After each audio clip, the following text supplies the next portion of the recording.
natin para sa lagay ng ating panahon ngayong umaga po ng March 30, 2025. Sa ngayon po ay bumaba na ang mahinang bugso ng hanging amihan o yung tinatawag natin na northeasterly surface wind flow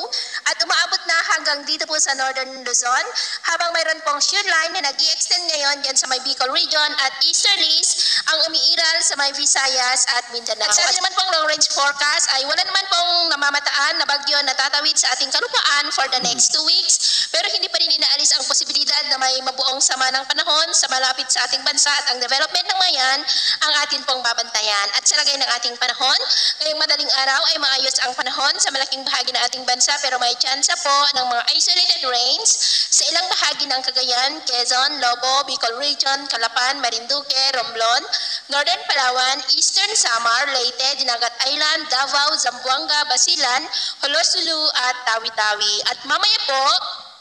ay sisikat naman ang araw sa malaking bahagi ng ating bansa pero may tsansa ng cloudy skies with isolated rains sa ilang bahagi ng Cagayan, Quezon, Bicol Region, Lobo, Oriental Mindoro, Marinduque, Romblon, Northern Palawan, Samar Provinces, Tacloban, Dulag, Estancia at Davao. At mamayang hapon, mas maraming lugar ulit ang makakaranas ng cloudy skies with isolated rains lalo na sa Southern Luzon, Visayas, Mindanao at ilang bahagi po ng Cagayan at Isabela. Kaya kung lalabas tayo sa ating mga tahanan, ugaliin naman po natin lagi ang magdala ng kahit na ng panangga natin sa init ng araw at proteksyon na rin po sa mga biglaang buhos ng ulan. At sa atin naman pong mabaybayin, dahil sa pag-iral ng northeasterly surface wind flow ay maalon po ngayon sa mga baybay ng Northern Luzon at extreme Northern Luzon. Ng mga alon po ay aabot hanggang sa 1.5 to 3 meters height kaya hanggat maaari